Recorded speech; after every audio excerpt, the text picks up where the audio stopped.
Sahabat-sahabat Dharma, apa kabar? Namo Buddhaya. I hope you guys are staying safe and healthy at home. Ini dengan Dewi, malam ini saya akan sharing tentang bodhicitta. Bodhicitta berasal dari bahasa Sanskerta, yaitu dari bodhi dan citta. Bodhi artinya sadar, dan citta adalah batin. Bodhicitta dapat dijelaskan sebagai batin yang tersadarkan atau batin yang tercerahkan, ataupun kesadaran menuju pencerahan. Nah, dasar atau fondasi dari bodhicitta itu adalah 4 sifat luhur yang diajarkan oleh Sang Buddha. Dan 4 sifat luhur ini adalah cinta kasih, metta, welas asih, karuna, sukacita, mudita, dan keseimbangan batin, UPK. Metta adalah cinta kasih universal, cinta kasih yang tanpa pamrih dan ikhlas. Layaknya seperti cinta kasih seorang ibu kepada anaknya. Karuna adalah merupakan sifat welas asih atau sifat yang tumbuh karena adanya perasaan iba. Karuna merupakan sifat welas asih atau sifat welas asih yang tumbuh karena adanya perasaan iba. Sedangkan mudita adalah sukacita, di mana kita ikut senang apabila orang lain senang, ataupun kita merasa bahagia atas keberhasilan atau kebahagiaan orang lain. UPK adalah keseimbangan batin. Nah, di dalam hidup kita yang hiruk pikuk ini, kita mestinya ada keseimbangan batin juga. Bodhicitta adalah esensi dari praktek Mahayana untuk mencapai pencerahan. Bodhicitta itu adalah bibit kebudayaan yang ada di dalam setiap makhluk. Dan bibit kebudayaan yang ada dalam setiap manusia biasanya terhalang oleh yang namanya kilesa atau kotoran batin seperti kebencian, iri hati, kebodohan batin, atau keserakaan. Nah, supaya bodhicitta yang ada di dalam diri kita atau diri manusia dapat berubah menjadi kebudayaan, maka manusia harus berjuang untuk membangkitkan bodhicitta dengan menyadari adanya bibit kebudayaan tersebut, serta menyingkirkan sifat-sifat kotoran batin yang menghalanginya. Jika kita belum ada atau membangkitkan tekad untuk mencapai pencerahan sempurna, maka kita masih belum membangkitkan bodhicitta. Kesadaran bodhicitta adalah sumber bagi kebahagiaan yang tertinggi tanpa batas. Nah, kebahagiaan tertinggi yang diajarkan oleh Buddha adalah tercapainya pencerahan sempurna. Sedangkan kebahagiaan lain yang sifatnya sementara adalah kebahagiaan yang biasanya sifatnya itu semu, karena itu tidak akan bertahan selamanya. Jika manusia telah memiliki tekad untuk mencapai kebudayaan, maka setiap kebajikan atau perbuatan yang mereka lakukan itu akan mendatangkan kebahagiaan batin yang luar biasa. Nah, pencerahan sempurna merupakan tujuan tertinggi dalam praktek ajaran Buddha. Hanya ketika manusia dapat mencapai pencerahan sempurna, maka mereka dapat terbebas dari segala bentuk penderitaan dan mampu memberikan manfaat yang tanpa batas kepada semua makhluk. Tanpa bodhicitta, mustahil ada Buddha. Dan tanpa ada batin yang sadar, mustahil ada orang yang tersadarkan. Nah, Chenrezig yang dikenal sebagai Avalokitesvara atau Dewi Kuan Yin adalah bodhisattva yang tidak pernah berhenti mengamati semua makhluk dengan mata welas asih dan berikrar untuk penundaan mencapai nirwana terlebih dahulu sampai semua makhluk terbebas dari samsara. Bodhicitta dari sifat-sifat inilah dikenal sebagai sifat yang tanpa patah semangat, yang selalu rela berkorban demi makhluk, dan juga welas asihnya yang sangat agung dan mulia. Dan bodhicitta adalah yang mendorong seseorang untuk masuk ke jalur bodhisattva. Terdapat di dalam doa perlindungan dan bodhicitta adalah sebagai berikut. Di dalam Buddha, Dharma, dan persamuan agung, aku berlindung hingga pencerahan tercapai, melalui kebajikan dari praktek kedermawaan dan kesempurnaan lainnya, semoga aku mencapai kebudayaan demi manfaat semua atau semua makhluk. Dan juga di dalam doa perlindungan disebutkan adanya bodhicitta. Semoga bodhicitta terus bangkit, tidak pernah lenyap, dan terus bertumbuh dan berkembang. Di dalam buku yang berjudul 37 Praktek Bodhisattva yang ditulis oleh Gyaltse Tokme Jangpo, terdapat instruksi bagaimana mengikuti jalur bodhisattva. Dan di dalam buku ini juga ada mengarahkan ke 7 hal yang dapat mendorong tumbuhnya tekad bodhicitta. Dalam tradisi Tibet, bodhicitta mempunyai 2 aspek, yaitu bodhicitta absolut atau mutlak dan bodhicitta relatif. Bodhicitta absolut adalah realisasi bahwa sifat utama dari semua fenomena adalah sunyata.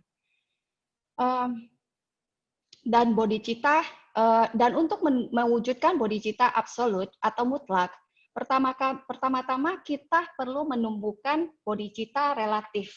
Apa sih bodhicitta relatif itu? Bodhicitta relatif memiliki 2 jenis, yaitu bodhicitta aspirasi dan juga bodhicitta aksi. Nah, bodhicitta aspirasi ini adalah keinginan atau niat untuk mencapai kebudayaan untuk manfaat semua makhluk supaya terbebas dari penderitaan. Nah, bodhicitta aplikasi atau bodhicitta aksi ini adalah semacam tindakan dalam mempraktekkan. Nah, salah satunya adalah meditasi dan latihan 6 paramita penyempurnaan. Nah, sebenarnya kita juga bisa mempraktekkan dalam kehidupan kita sehari-hari. Yaitu contohnya kita melakukan kegiatan bakti sosial. Nah, itu tujuannya adalah untuk saling peduli dan untuk saling menolong sesama orang yang membutuhkan, bukan? Tekad untuk menolong mereka yang membutuhkan ini adalah namanya bodhicitta aspirasi. Dan cara menjalankannya, kegiatan bakti sosial ini adalah bodhicitta aksi. Nah, teman-teman, bagaimana kita dapat membangkitkan atau mengembangkan bodhicitta? Nah, kita boleh bermulai dari kita sendiri dulu. Kita bisa mengirimkan kebahagiaan kita kepada keluarga-keluarga dekat kita, teman-teman dekat kita, atau orang-orang yang di sekitar lingkungan kita. Kita juga bisa membaca mantra Om Mani Padme Hum untuk mengirimkan dedikasi ini kepada semua makhluk yang masih terjerat dalam samsara. Maka daripada itu, kita juga bisa membantu mereka membebaskan atau terbebas dari penderitaan. Kita juga bisa melatih ya dengan praktek meditasi. Meditasi itu juga banyak beragam macam ya. Kita bisa melatih dengan praktek meditasi pikiran atau batin kita supaya bisa menjadi batin yang tercerahkan atau menjadi batin bodhicitta. Apabila ini akan menjadi sangat bagus apabila kita bisa menjadikan satu kebiasaan di kehidupan kita sehari-hari. Dalam mempraktekkan bodhicitta, kita mengirimkan kebahagiaan dengan niat dan komitmen untuk semua makhluk. Dan ini kita juga mampu meningkatkan welas asih, hati kita menjadi luas dan lebar, dan kita juga bisa mempunyai kebijaksanaan, batin kebijaksanaan, serta kita juga bisa melepaskan diri sendiri dari kebelengguan dan kemelekatan. Nah, teman-teman mestinya pernah dengar nggak cerita Atisha yang datang ke Sumatera?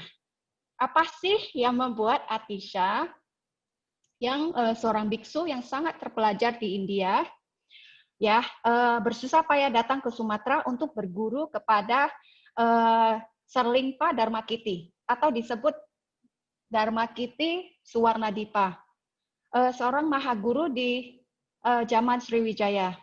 Nah, atas petunjuk spiritual Bodhisattva, Atisha berangkat ke Sumatera untuk menerima instruksi lengkap tentang bodhicitta. Atisha sebenarnya menerima banyak ajaran tentang bodhicitta dari guru-guru lainnya. Nah, tetapi mendengar adanya nama atau disebut nama gurunya Dharmakiti, Serlingpa Dharmakiti, Atisha akan meneteskan air mata dan beranjali. Atisha suatu ketika muridnya di Tibet menanyakan apakah guru Dharmakiti ini adalah guru terfavoritnya atau guru terdekatnya. Atisha menjawab bahwa dia tidak membedakan guru-gurunya. Tetapi dari kebaikan hati guru Dharmakiti, Atisha memahami inti dari ajaran bodhicitta dan penggunaan bodhicitta sebagai metode untuk mencapai pencerahan yang lebih cepat. Oke. Ajaran bodhicitta hingga sekarang menjadi bagian yang sangat penting dalam praktek Vajrayana. Atisha mendapat praktek lojong, yaitu suatu metode pelatihan meditasi batin dengan cara melatih pikiran, yaitu menyamakan dan menukar diri sendiri dengan orang lain. Nah, praktek lojong ini juga adalah Tonglen. Tonglen itu artinya exchanging self for others, di mana seseorang berlatih secara sukarela, mengambil rasa sakit dan penderitaan orang lain dengan menghirup penderitaan mereka. Dan sebaliknya adalah mengirim mereka welas asih, sukacita, dan penyembuhan dengan pernafasan.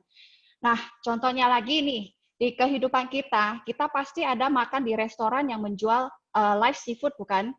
Nah, kita memesan seafood yang masih segar dengan memilih ikan-ikan yang masih hidup atau udang or lobster yang masih hidup. Karena kita menikmati adanya rasa segar ya dan kenikmatannya. Bagaimana kalau kita sendiri mengimajinasi kita sendiri sebagai ikan dan udang yang akan dimasak dengan hidup-hidup? Tentu kita akan merasa tersiksa ya dan menderita. Nah, di sini kita bisa mempunyai pilihan untuk tidak pesan live seafood dan tidak makan. Dengan ini, kita membiarkan mereka hidup lebih lama, meskipun ini hanya sementara saja. Ini adalah salah satu cara kita melatih diri supaya makhluk yang menderita tidak menderita. Nah, di dalam buku Arya Santidewa yang berjudul Penuntun Jalan Bodhisattva or The Way of Bodhicitta, menekankan pentingnya cinta kasih dan welas asih sebagai berikut. Nah, saya akan bacakan di sini.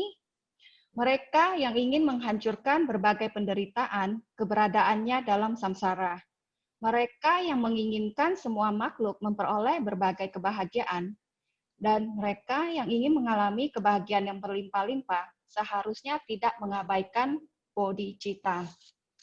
Nah, kutipan juga dari Master Santidewa, bodhicitta adalah obat paling mujarab yang menyembuhkan penyakit dunia. Bodhicitta adalah pohon yang menaungi semua makhluk yang berkelana kelelahan di jalan samsara. Bodhicitta adalah jembatan universal yang menghantarkan pada pembebasan dari kelahiran-kelahiran rendah. Dan bodhicitta adalah cita bagaikan rembulan menuju purnama yang menghilangkan siksaan kilesa-kilesa. Nah, saya akan akhiri my sharing di sini. Semoga sahabat-sahabat Dharma kita selalu tekun dan rajin dalam latihan mengembangkan welas asih. Thank you so much. Semoga ini bermanfaat untuk semua. Thank you.